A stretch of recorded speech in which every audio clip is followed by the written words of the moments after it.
Welcome to Full Prefrontal, the show that exposes the mysteries of executive functions.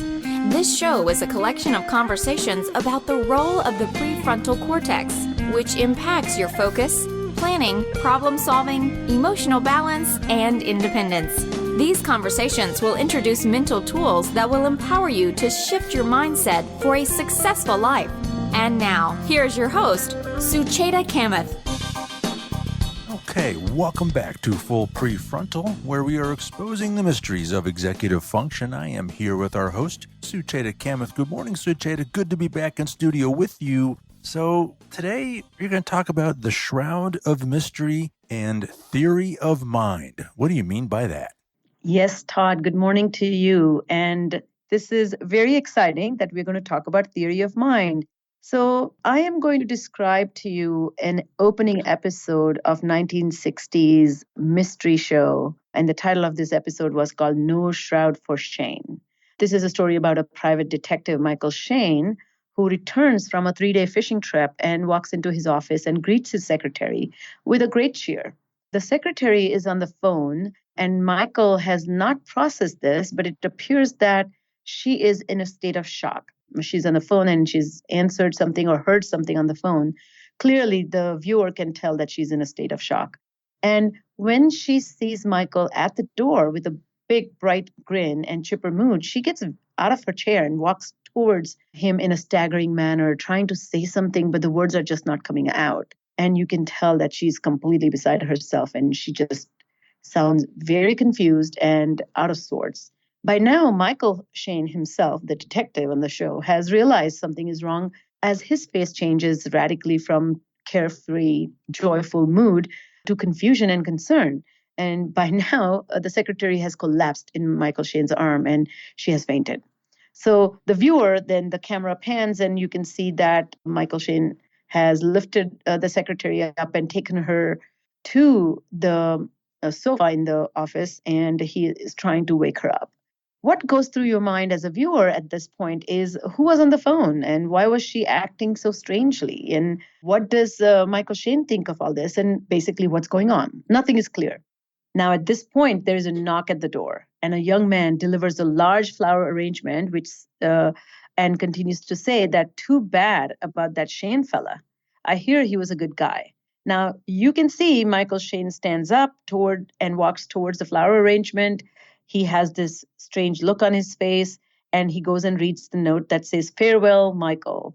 At this point, the music kicks in, and you know the mystery train just left the station. So this, all that I just described, happens in 30 seconds, first 30 seconds of the show. And you know that in next 40 to 50 minutes, the mystery is going to unfold, and you're going to find out what just happened or what's going to happen. So what are you thinking? You're formulating a theory and you begin to think, okay, so who sent the flowers? And why does it imply that Shane is dead when he's not? And you know that he knows he's not dead. And you know probably somebody set him up. And you know he knows he thinks he's set up. So this thinking that we just happens in our head is what we're going to talk about today. So as I'm describing this to you, entire episode that this intro to the episode that I summarized, which really took us on this whirlwind of a ride in somebody's mind. And we are thinking, we are constantly engaged in this process of who is thinking what, who's feeling which way and why. And we use this knowledge to predict what each person is feeling and thinking. And we use that knowledge to eventually predict what each person is going to do that we are interacting or observing. Finally, we too begin to formulate this thought about who is the murderer or what is the mystery about. And as more and more clues come our way, we begin to solve this mystery. And we kind of know that he probably is going to suspect somebody, but they're not going to be the real murderer. Eventually, we're going to need to figure out who is who. And this brings me to our guest today. So getting into people's head and figuring out what's going on in there is a gift that we take for granted. This ability to infer minds of others makes us social beast and mind-reading machines. But rarely it is part of daily conversation, let alone it being a discussion of intervention for executive function challenges. So today I hope to bring attention to this topic called theory of mind, which deeply influences students' ability or patients' ability or individuals' ability to advocate for themselves, understand how they will be perceived and received by others, and finally, know how they need to adjust their social selves to belong to a small group or work cooperatively or persuade others to join in the mission of personal success. And this, with great joy, I introduce you to our today's speaker. Her name is Dr. Carol Westby. She is a speech and language pathologist and an educational consultant, and honestly, one of my personal favorite experts in theory of mind and social communication impairments. She has written and presented workshops nationally, internationally on theory of mind, play, language literacy development, and learning disabilities. And most importantly, her work in multicultural issues is also extremely relevant in today's society. She has received the honors of the Association Award from ASHA, which is American Speech and Hearing Association. Carol has an undergraduate degree in chemistry, but eventually she moved towards speech and language pathology field when she had a dean of students, I think, who happened to encourage her to consider this as a wonderful field. And it has been a gift to my profession, I feel honestly. Her work, particularly with the Retarded Citizens Program, which led to developing of the play scale, which is a very important tool for evaluating proficiency in children. She's a true expert in translating research into simple message of practical application. And I am very excited to introduce you all to Carol Westby. Well, Sucheta, I should have known that you would have drawn lessons on helping us better understand executive function through a detective mystery. Should have known. This is going to be a great conversation. I'm looking forward to it. Let's get to it. Here is Sucheta's conversation with Dr. Carol Westby. Welcome to the podcast, Carol. It's my privilege and honor to have you. Let me jump right into the meat of this conversation today. What is theory of mind, and what are the dimensions of it, and why is it so pivotal to human interactions and social success? Well, first, what is theory of mind? I think the first use of that term was in 1978 when Premack and Woodruff published their article, Does a Chimpanzee Have a Theory of Mind? And in that article, they defined it as this ability to think or know what someone else was thinking or knowing and believing, and to realize that what they thought and knew and believed was different than what you thought and knew and believed, and that people act on what they think, know, and believe. Now, I term that definition of theory of mind cognitive theory of mind, knowing, believing, thinking. By the middle of the early first decade of 2000, the work in social neuroscience, the increased technology where we could actually look at people's brains while they were processing information, gave us information that we realized that theory of mind was not a unitary concept. I became aware particularly of the work of Simone Chemay-Torsey, young social neuroscientist out of Israel. And she had done a study. She took adults that had brain damage, localized brain damage, either a tumor, a penetrating wound, a stroke. And so with CT scan, she knew exactly where the damage was. And then she generated different types of tasks that would assess some different types of theory of mind. And her tasks were assessing either what she called cognitive theory of mind, what does someone know, believe, or think, and affective theory of mind, what does someone feel, what are their emotions in the situation. So she came up with tasks that looked very similar. One of them, she has these just kind of little figures. All the people had to do was point to the figure. So it would be Yanni is thinking about, and you'd see a little face and you'd see Yanni's eyes looking in one of four directions. Yanni is thinking of, and even very young children know to follow gaze, and even a typical 5-year-old will follow Yanni's gaze and say, oh, Yanni's thinking about the shark. That's what he's looking at. Okay, So that was cognitive theory of mind. So there were a number of tests like that. Then she changed only one word in those Yanni tasks. Same thing, little face of Yanni in the middle with his eyes looking towards something. Only this time she said, Yanni loves. Oh, he loves the Mr. Potato Man toy. That's what he's looking at. What she found was, depending upon where the neurological damage was, people could do one or not the other. People, in order to do the cognitive theory of mind task, you had to have the temporal parietal juncture, and you had to have the dorsal medial frontal lobe to handle the thinking. For the affective ones, you needed the orbital frontal gyri. So then she was saying, all right, we have both cognitive and affective theory of mind. Before that time, and if you look at the research that's been done on theory of mind, if it's early 2000s, earlier, when they talked about a theory of mind, they did not make the distinction between cognitive and affective. So you have to be alert to that when you're reading some of the research articles.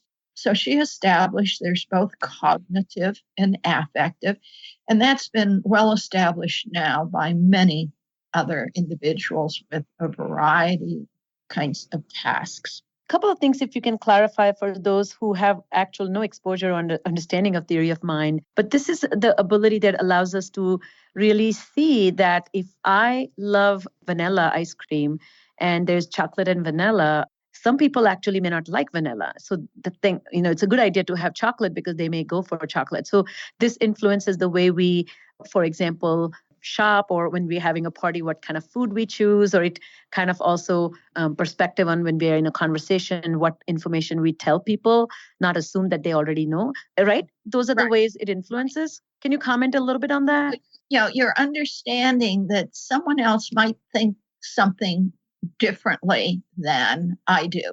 So if we go to an amusement park, I had one of my friends who was going to hit every roller coaster ride in the park. It's like, not my choice. So what do I like? What do you like? And being aware of that, you have to know that with friends. Do we like the same thing? I like animals, but a young woman I'm good friends with, I discovered she is absolutely terrified of any animal. So I realized when I'm out, if kind of a dog's coming up, my reaction might be to pet it if it's looking. But I realized with her, I'll get in between us and make sure the animal doesn't get too close to her, and I won't go near it because I know she's terrified of any kind of animal, even though I wouldn't be. So all of our interactions and understanding your emotional interactions. If I get really excited about something, if I don't have affective theory of mind, let's say for the roller coaster, so I'm looking at it and I'm kind of frowning and kind of shaking because my friend Joan says we're going to go on this, and I have to be able to realize she's looking excited. But she has to look at me and realize I am not thrilled at this. And so she has to realize, she has to say, it'll be okay. I'll sit on the outside. We won't sit up front. I know you don't. I really want to be up front, but I know you don't want to be up front. And so all of your negotiations with peers involves, does she think the same way I do? And does she feel the same way I do? And for friendships to work, you have to realize that your thoughts and feelings are different because you often have to accommodate for those different thoughts and feelings. Beautiful. And I think that's why, as you made a very important point, that until 2000, there was no distinction. So Shamay's work is so important because she actually showed that not only it's processed differently, but it's located differently located in different parts of the brain. But particularly, we know certain groups of people who actually have deficits in one and not the other. Right. So bringing logical understanding to know what people feel and think and believe has no bearing on the way they monitor or change their ways while dealing or accommodating or negotiating that space with people, right? Right, exactly. So tell me, how does this relate to executive function? And I would also love to see if you can kind of tie this into different terminologies that have been weaved into the fabric of this conversation, such as theory of mind. Then eventually people have referred, like, Baron Cohen has talked about mentalizing, or rather mind reading, and then Chris Frith has talked about mentalizing. Are these different concepts or are they same? There's so many different vocabulary terms that are used across both theory of mind and executive function. I would see, the terms mentalizing being the same. I would see it kind of would involve cognitive theory of mind. Here I'm going to go into a little more detail, I think, of the different dimensions of theory of mind. So we have cognitive and affective theory of mind. The affective, this will get a bit confusing because within affective, we have two aspects. We have cognitive affective, which is knowing how someone else feels, knowing how I feel. So it's cognitive knowledge of the emotions. Then there's affective empathy. Okay? So under affective theory of mind, we have affective cognitive knowledge, but then we have affective empathy. And that's that emotional response before we've even cognitively processed what's happening. Humans come kind of pre-programmed with this affective empathy. It's why when one baby in the nursery cries, they all start crying. Yes. That affective empathy. When we see someone in sudden pain, we'll have an emotional response before we've fully processed what's happening. That's affective empathy. That's a somewhat different part of the brain, too. We now believe it's influenced by our mirror neurons. Those are kind of in the inferior frontal lobe. They have direct connections into the limbic system. Right? Got it. So then when we're looking at cognitive and affective theory of mind, and I've made a reference, theory of mind refers both to what I'm thinking someone else is thinking and feeling, but my own knowledge of what I think and feel. So now we differentiate cognitive and affective out into interpersonal, my ability to think about what you're thinking, knowing, believing, and feeling, and my ability to reflect on my own knowledge and feelings. Now, here's where that intrapersonal theory of mind, intra within myself, involves executive function. And here's where it can be kind of confusing, and the research is confusing on this. Some researchers who are really into executive function say, well, you need an executive function to have theory of mind.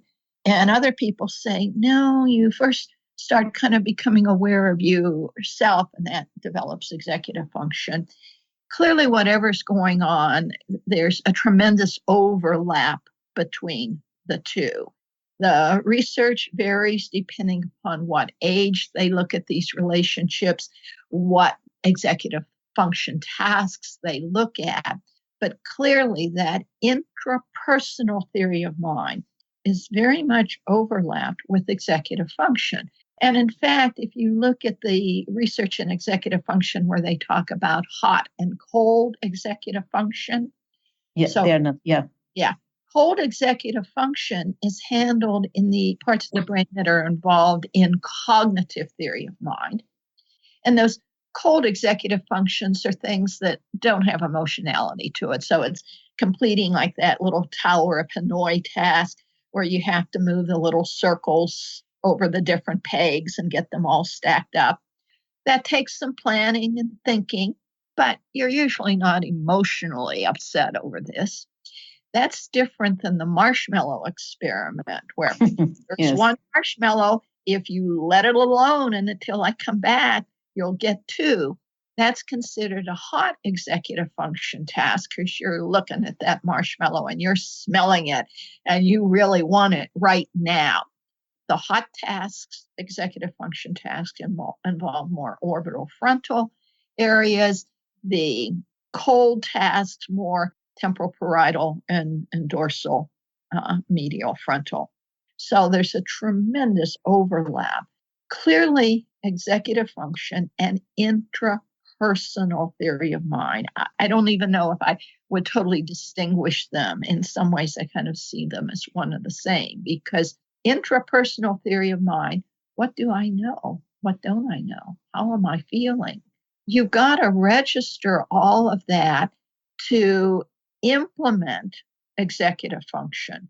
Now, even there, here's where we throw in another term, because you can have executive functions that are outside of your awareness. So even if we say, an executive function involves the ability to inhibit, and involves working memory, it involves flexibility, most of the time you're not thinking about that. As soon as you start actively thinking about it, you're engaging metacognition. It's interesting. The work in metacognition arose exactly at the same time as cognitive theory of mind. But for many years, the two sets of researchers were in totally different camps, were kind of not even aware they were really talking about the same thing. Yes. Yeah. And it's the same thing I find that now that I'm talking to different researchers, in education, they're talking about, behavior self-control, for example. In one place, it's called self-regulation. Another place, it's called self-control. The third place, it's called impulse control. But they're talking about this fundamental ability of regulating one's own behaviors or emotions or thinking. But people believe that they are almost addressing different sets of skills from different parts of the brain. But you're kind of showing this framework, how they're tied together. And one must really think like that, because that's how we're going to manage it better too, right? Well, and if we're looking at when we're trying to get kids to consciously self-regulate, I now look at that. I have to develop their intrapersonal theory of mind. I have to help them reflect on what they're thinking and knowing. If you're in a situation and you don't know that you don't know something, there's no reason to regulate yourself. You have to realize that they're expecting something of you, and right now you don't know. And how do I go about getting that information? So I've got to start attending. I've got to start looking at appropriate things. If you don't have a theory of mind, the ability to reflect on your own knowledge and how you feel about this, there's no basis for trying to develop these explicit executive function skills. Yeah. And another thing, if I may add, what I find that the entire premise, particularly in young development and through education, if the teacher observes something, she is being the medium of expression of that observation. Mm-hmm. And there's assumption made that what I see in you is what you will see in you based on my feedback to you, which is verbal. And that doesn't work. And that will not lead to self-regulation. That is so critical. And now here I know I'm kind of jumping into intervention, but there's a program out there. And I think it has a lot of useful points. The zones of regulation, where you get the youngster thinking, are you in the red zone or the green zone or the blue zone? What I'm finding is that teachers are teaching the kids the language, and they come back with the language, but you realize they have no idea of how that maps on them. It's just the teacher in this situation says, here are the words you use, and they come back with these words, but it's not a cognitive knowledge themselves. They are not really consciously aware of what they're feeling and thinking. They're learning to mimic the words of the teachers. And so we kind of talk about, okay, what's even a lower level? If you want to use that program, there are skills we have to teach before you can use that program. Can you take a minute to elaborate on this intrapersonal theory of mind, particularly as you distinguish between affective and cognitive aspects of it? How do we understand self-awareness and then awareness of awareness? Is there any difference between these two abilities? And what is the developmental trajectory when students or children become more proficient at it? Well, again, when we look at that intrapersonal theory of mind, we have the two components, the cognitive. Do I know, if I know this? Sheldon Cooper's a really good example of these two aspects of intrapersonal. He has some cognitive intrapersonal theory of mind. He knows he's a brilliant physicist. He knows what he knows. He also knows that he's not good with social skills. So he has that cognitive intrapersonal theory of mind. He has next to no affective. Now, cognitively, he knows he doesn't have the affective. So there's a really good clip where his girlfriend Amy's broken up with him and he gets himself a cat. Well, his roommate Leonard understands why he's gotten that cat, but Sheldon doesn't. Leonard comes home this day and there is Sheldon with 5 cats. And Leonard says, look, I mean, 1 was bad enough, 5 cats. Oh, cats are just great. Leonard says, no, do you realize what's happened? You are sad because Amy's broken up with you. Oh, no, I just like cats. No, I understand. You are sad. My aunt had cats. She was lonely. You're feeling lonely. That's why you have the cats. He has no ability to connect. He's feeling something, but he doesn't understand. He can't adequately talk about the feeling, express it. Even when Leonard tries to explain it, he doesn't quite get it. It's been interesting watching those people grow over the years. In one of the recent episodes, he and Penny are playing a game. If you could have anything in the world, what would it be? And Penny says, I wish I could be as smart as you guys. And Sheldon initially says, yeah, you wish. But then he says, if I could have anything, I wish I could read minds.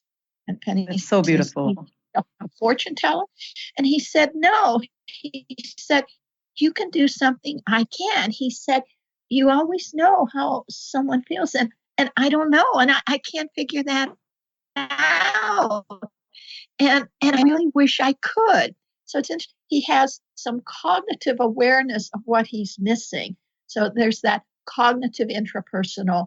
He has severe deficits in the affective. He's not good at reading someone else's, but he's also not good at realizing when he melts down, why he melts down, or what he can do about it. All his friends around him try providing the scaffolds to help him deal with his emotional meltdowns. Well, that brings us to the end of our conversation. But before I let you go, I was wondering if you can make commentary on how does this become such an important avenue for people to relate to each other, and what happens when this is a deficit? Or is there a gradation here? Because is this not everybody with these kinds of difficulties has a disorder, but I see in my daily interactions so many people who lack these abilities to read minds of others, understand cognitively or affectively what's going on in the heads of others, and adjust themselves so they can create more cooperative environments for themselves. Well, clearly, if you can't do that, it's going to disrupt social interactions. You can't even carry on a good conversation unless you're able to realize what the other person's talking about, how they're thinking and feeling about it, so that your comments are relevant. Without this, conversation is difficult, any kind of problem solving. It also affects your reading comprehension, particularly with narratives, because authors don't explain everything that's going on in someone's head. So it's clearly critical at that point. But all of this is on a continuum. And even people we call neurotypical people have quite a range of these skills. In recent years, we've discovered that there are certain genetic alleles that make you more prone to picking up on this information than other alleles. And it turns out, if you're in a good environment, let's say you have some of those alleles that just aren't good at this. If you're in a good environment, it doesn't have much effect. if you're in a bad environment where you're raised by people where there's not socialization, you don't have good caregiving, people aren't reading your cues, giving you feedback, responding to you, then even though you started with a neurotypical brain, you end up not being as good at this. So there's a tremendous range in people. Well, I mean, we kind of joke and realize that mathematicians, Baron Cohn talks about this, mathematicians, engineers aren't quite as good at this as people who go into education and social work. People Yes. are pathological, but some of them are better at this than others. And people who tend to be a little better at the theory of mind are more likely to go into professions where they have to use it more. If you're not quite as good, you tend to gravitate to things where you don't need that interaction as more. It's not as critical for you accomplishing your work. So yes, tremendous variation within even neurotypical people of where they are on this continuum. And then our increasing understanding of these genetic variations that underlie some of this difference. And Well, then at some point we keep going. I'm sorry. Yeah. Well, it's just environment. And I think, later we'll talk more about this, but environment can also impact how good you are at this or how poor. It starts really overlapping with the genetic component. Well, this is a phenomenal discussion. Thank you so much for sharing your wisdom and giving us a framework. I find that when I work with the executive function training, if I do not build skills in the domain of theory of mind, their ability to transfer and utilize skills to become better advocates or have relationships where their dysregulation, which impacts other people, can, you can lessen the impact of that because people are judging your competence and your cooperativeness based on how well you manage yourself. And if you fail to manage and show no awareness of it, it can be very damaging to your social success. So you can't just implement those executive function programs and assume that kids will use those strategies if they don't have the awareness of their own thinking and emotionality at the moment. They don't know how to choose among those strategies. Exactly. Well, thank you so much for coming on the show, Carol. I really look forward to the second part of this interview, and I'm going to invite you to come back again so you can share best practices as well as ways to provide intervention and help promote these skills. So thank you once again. All right. Thank you for the opportunity. All right. Wow. So you had a great conversation with Dr. Carol Westby. Share with us some of your initial thoughts about this conversation. Thank you, Todd. It's a wonderful thing that you and I get to banter at the end, and I get to share some of the thoughts that come to mind as I reflect back. So let me start with this idea that all human beings naturally long to be understood, and we feel fulfilled when others do understand us in return. We gravitate towards understanding other human beings through this process of reading minds. We are not just interested in understanding them, but we want to use that knowledge so that we can have a better understanding of how they are going to behave based on how they feel, what they believe in, what their desires are. So researchers and scientists only became aware of this very pervasive human ability as of recent, as you heard Carol talk about, and only after they began to study autism. But we have begun to kind of even develop a deeper and deeper understanding of this. A theory of mind, as we heard, is not a theory, as the word might suggest, which is kind of doesn't do justice, but it's more like a theory or intuitive guess of what happens inside the minds of others. This is a sign of awareness that people have inner lives, and the truth about people's inner lives must be considered as we interact with them, because their inner lives is robustly influencing the way they are going to behave. And you taking a minute to think about their inner lives is going to impact your relationship with them. So an autism expert, Uta Frith, describes this as an invisible GPS in the brain that allows us to navigate the social world around us. This important social tool gives us an advantage. It helps us compare people's actions with our theory and what we have inferred to be true or not. And this, when the intentions and beliefs that we have inferred or extrapolated match with people's actions, then we actually conclude that we are on the right track. When they don't, in fact, that acts as a pause button, and then we readjust our theory and we kind of look for more clues. Why did I miss it? I thought she was happy with this choice, but she looks very unhappy. I didn't see that coming. So you see, theory of mind is the uncanny ability to let us track what someone knows and gauge what someone feels. And then in return, we turn that around and use that knowledge to act a certain way ourselves, to respond to that situation in a different way than initially we may have planned to do without that knowledge. And this is the secret sauce that makes us socially successful. And this is the reason I feel it's so important that every clinician, every parent, every boss, every teacher needs to have a deep understanding of theory of mind, because that is pretty much influencing the way we redirect people or tolerate people. I hate the conversation always goes in the direction of let's manage people, let's do conflict resolution. But if you look at the conflict resolution breakdown, or breakdown during conflicts is basically people failing to read minds of others. So thinking about this, I notice that theory of mind has obvious benefits and frankly, very obvious disadvantages when these skills are absent, right, Sucheta? Of course. And what's so interesting, one of the finest qualities a human being develops is the ability to lie.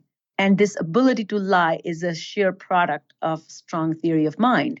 So it's the mentalizing ability that allows us to lie. For example, we sprinkle daily interactions with tiny lies. We lie to protect others from so-called the truth, okay? We veil the true feelings that we have to protect our vulnerabilities. We lie to compliment somebody. We lie to hide the real reasons behind our actions. So social etiquettes and politeness rules are just structured to do nothing but protect others from getting hurt. So saying thank you when you receive a blue car, toy car from your grandmother when you hate cars is a good way to protect grandma from getting her feelings getting hurt.